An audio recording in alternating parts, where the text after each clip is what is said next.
Halo, selamat pagi, selamat siang, selamat sore, bahkan selamat malam seluruh sahabat Movie Bro semua.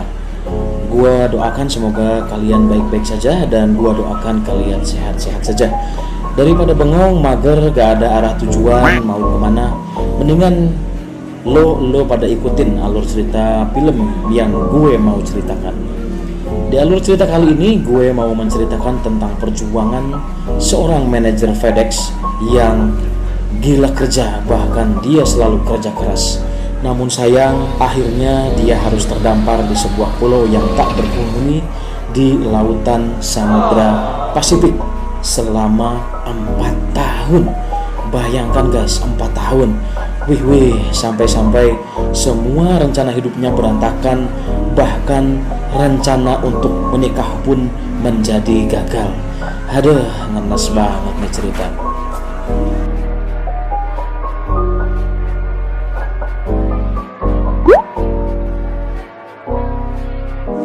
Film Castaway ini sendiri dirilis di tahun 2000-an.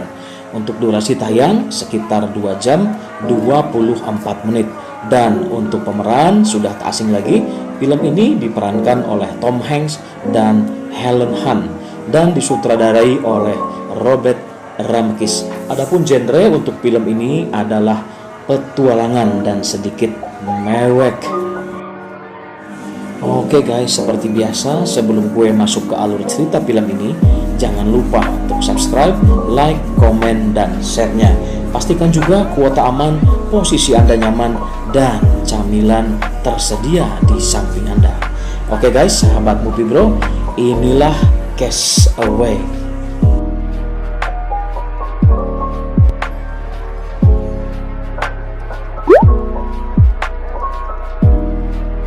Di awal film terlihat sebuah mobil van FedEx yang akan menjemput paket dari rumah Mrs. Peterson yang akan dikirimkan ke tempat bersalju, yaitu Rusia. Bersamaan itu pula di tempat yang lain di Rusia, Chuck Nolan yang diperankan oleh Tom Hanks sedang marah-marah, ngacaprak bahasa Inggris, padahal seluruh karyawannya adalah orang Rusia yang gak paham bahasa Inggris. Makanya Chuck Nolan dibantu penerjemah bahasa Inggris ke bahasa Rusia. Kira-kira nyambung gak ya? Chuck yang juga salah seorang manajer FedEx menekankan bahwa kunci sukses sebuah perusahaan pengiriman barang adalah ketepatan dan kecepatan waktu pengiriman.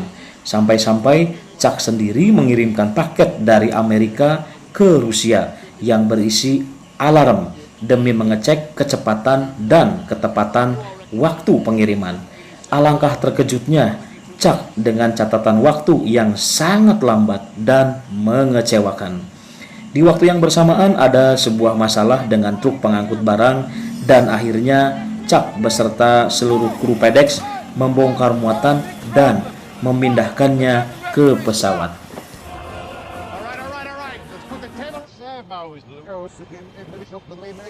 Setelah barang semua masuk pesawat yang akan berangkat ke Memphis, Amerika Serikat. Sesampai ke Memphis, Chuck menyempatkan diri untuk menemui Kelly di tempat kerjanya. Kelly sendiri berprofesi sebagai seorang dokter. Di saat makan malam bersama semua keluarga, tiba-tiba Chuck mendapatkan pager dengan pesan yang berisi harus berangkat mengirimkan barang ke Malaysia. Aduh, sayang banget ya guys. Chuck dan Kelly terlihat berbincang-bincang serius dan pada akhirnya Chuck berjanji akan pulang kembali sebelum malam tahun baru. Aduh, perasaan doi udah mulai gak enak nih guys. Akhirnya Kelly mengantarkan Chuck ke bandara dan sebelum berangkat mereka pun bertukar hadiah. Chuck mendapatkan hadiah jam kuno berisikan foto Kelly. Selanjutnya Chuck bergegas menuju pesawat sambil berkata, "Aku segera pulang. Amin."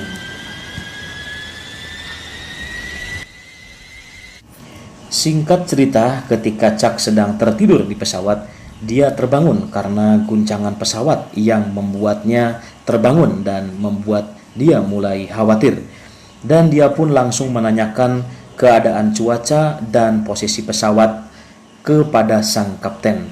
Salah satu kru pesawat menjawab, pesawat sedang berada di atas Samudra Pasifik. Pilot dan co-pilot berusaha mengontak bandara terdekat tetapi tidak ada jawaban.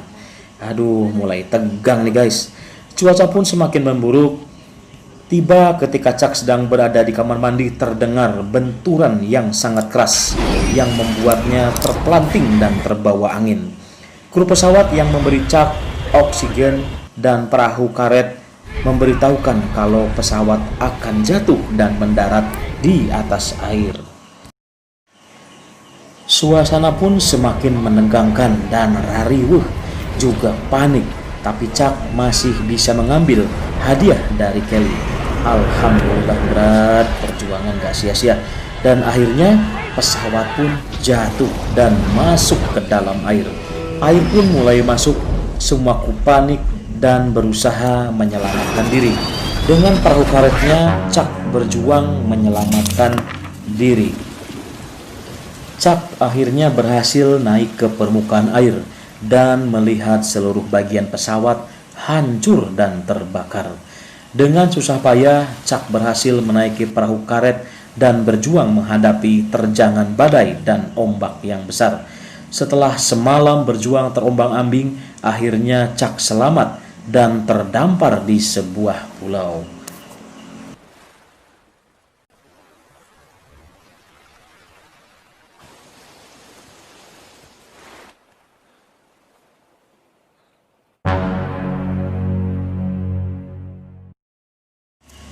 Chuck pun selamat di pulau kosong yang tak berpenghuni, dan Chuck pun mulai mengumpulkan barang-barang paket FedEx yang ikut terdampar di pulau.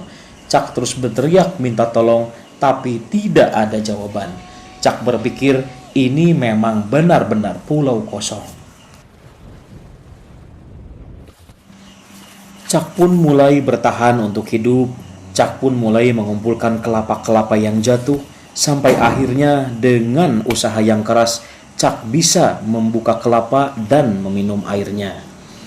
Chuck kemudian melihat-lihat pulau dan menemukan sebuah gua. Tak sadar tanpa alas kaki menyebabkan kaki Chuck terluka. Sampai akhirnya Chuck memaksakan diri naik ke atas bukit tertinggi di pulau itu untuk memastikan pulau itu memang tak berpenghuni.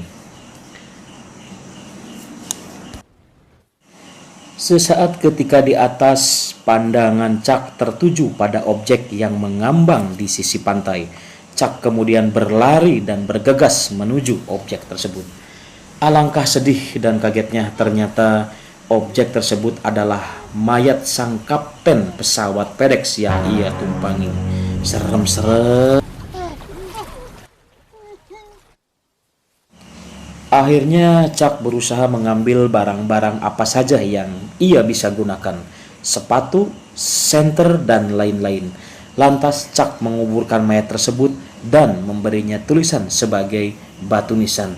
Kira-kira ngajurigan mualnya berat. Hari-hari Chuck diisi dengan perjuangan untuk bertahan hidup. Dia mengumpulkan air, menombak ikan, dan lain-lain. Pada satu malam, Chuck melihat ada cahaya lampu di tengah lautan. Chuck berusaha berteriak dan meminta tolong. Tapi mungkin karena jarak yang terlalu jauh, usaha Chuck hanya sia-sia karena kapal yang melintas tidak melihatnya. Dan kapal tersebut kembali pergi. Keesokan harinya, Chuck memberanikan diri untuk meninggalkan pulau tersebut dengan perahu karet yang bocor dan baru saja ia perbaiki. Setelah mendayung cukup jauh, tiba-tiba ada ombak besar datang dan menghempaskan Chuck bersama perahunya. Perahu pun terbalik. Perjuangan yang cukup keras ya berat. Perjuangan pertama ini akhirnya gagal. Chuck kembali terhempas ke pulau dengan luka baru karena tersangkut karang. Kasihan banget, masih blucak.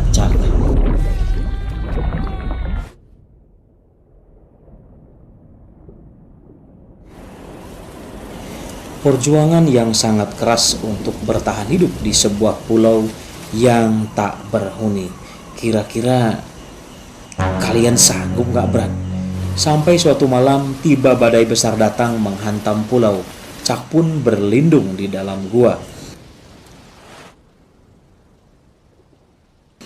Di satu hari Chuck memberanikan diri membuka paket-paket yang ada.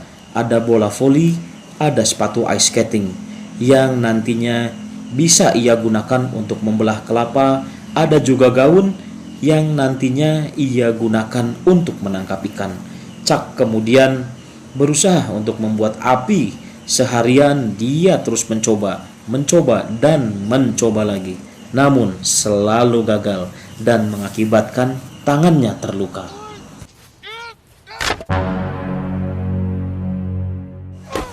Sampai akhirnya Chuck mulai frustasi dan melempar semua barang yang ada, termasuk si bola voli. Ketika suasana hati Chuck sudah agak sedikit tenang, rada kalem-kalem gitu, Brad, ia melihat si bola voli yang berlemuran bercak darah tangannya. Ia pun memberikannya mata, hidung, dan mulut.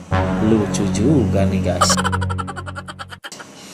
Kemudian ia menaruh si bola voli di sampingnya sambil kembali berjuang membuat api. Chuck sesekali menoleh ke si bola voli tersebut dan terasa ia mulai memiliki teman. Alhasil, akhirnya usaha Chuck kali ini berhasil menyalakan api. Hore! Alhasil, akhirnya usaha Chuck kali ini berhasil untuk menyalakan api. Pantang menyerah, akhirnya Chuck bisa membuat api unggun. Ini adalah malam pertama untuk Chuck bisa makan enak, seperti barbeque-barbequean gitu, Brad. Harapan Chuck dengan api unggun tersebut, ada orang yang melihatnya. Chuck pun bisa makan malam kepiting yang dia bakar dan ditemani oleh si bola voli Wilson.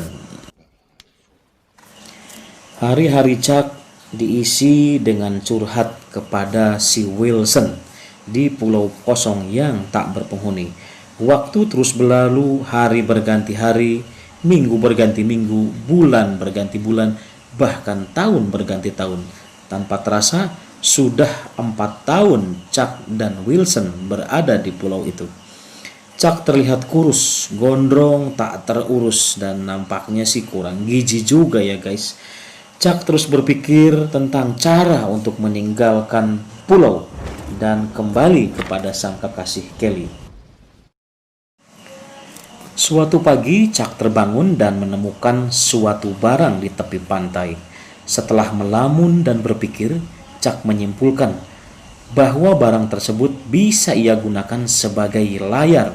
Dengan semangat, Chuck mulai menebang pohon kelapa dan membuat rakit. Chuck sudah bisa menghitung dan memperhitungkan kapan ia harus berangkat dan meninggalkan pulau. Dengan cekatan, Chuck membuat rakit ditemani si Wilson. Semangat yang harus kita tiru nih, Brad. Akhirnya rakit pun beres dan Chuck bersama Wilson siap meninggalkan pulau tak berpenghuni.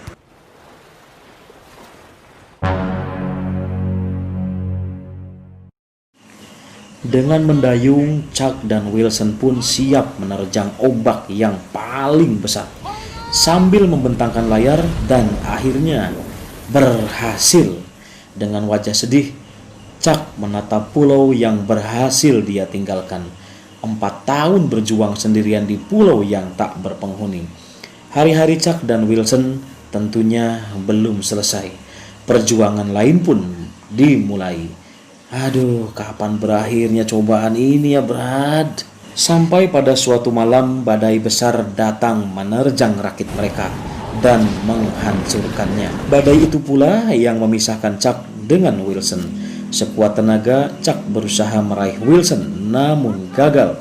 Wilson pun semakin menjauh dan menghilang dari penglihatan Chuck. Duh Gusti, kasabarnya Chuck. Hati Chuck sangat sedih dan menangis dan dia semakin merasa frustasi. Sampai akhirnya ketika Chuck tertidur, ada sebuah kapal kargo besar melintas dan berhasil menyelamatkannya. Alhamdulillah.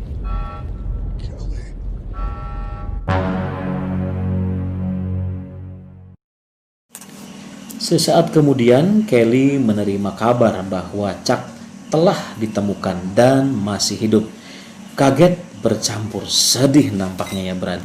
4 minggu kemudian, Chuck berhasil kembali ke kantornya dan menerima sambutan yang sangat meriah. Chuck sangat bahagia sampai akhirnya ia disambut oleh seorang pria yang merupakan suami Kelly.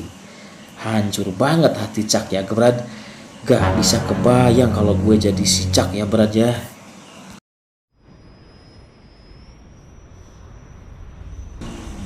Suatu malam Chuck memberanikan diri menemui Kelly. Meski sikap Kelly sedikit berbeda karena sangat wajar karena Kelly sudah bersuami.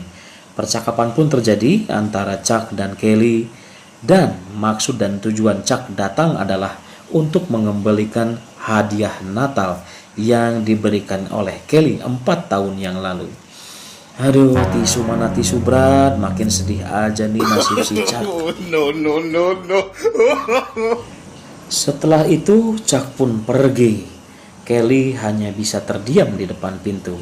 Sampai akhirnya Kelly pun berlari dan memanggil Chuck. Mereka pun berpelukan di bawah hujan. Mereka pun nampaknya saling mencintai meski situasi sudah berbeda karena Kelly sudah menjadi istri orang lain. Benar juga kata pepatah ya Brad, mencintai itu tidak harus memiliki. Nah, itulah alur cerita film Castaway. Meski tidak semua berakhir dengan bahagia, hidup adalah perjuangan dan harusnya pantang untuk menyerah. Oke, sahabat Movie Bro semuanya, sampai di sini dulu ulasan dari gue, semoga bisa menghibur dan mohon maaf apabila masih terdapat banyak kekurangan. Sampai berjumpa kembali di ulasan alur cerita film yang lainnya. Permios.